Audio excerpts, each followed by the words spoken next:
అందరికీ నమస్కారం. తెలుగు ప్రజలందరికీ కూడా భోగి శుభాకాంక్షలు.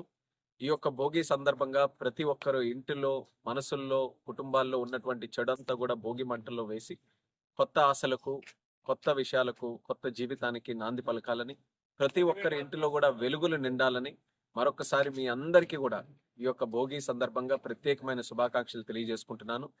నిండు నూరేళ్లు ఆయురారోగ్యాలతో, అష్ట ఐశ్వర్యాలతో ఈ యొక్క సంక్రాంతి ప్రతి ఒక్కరి ఇంటిలో కూడా మంచిని నింపుతూ ఆనందంగా, ముఖ్యంగా మన రైతులు జీవితాల్లో కూడా ఆనందం నింపే విధంగా ఉండాలని ఆ భగవంతుని కూడా కోరుకుంటూ మీ అందరి దగ్గర సెలవు తీసుకుంటున్నాను.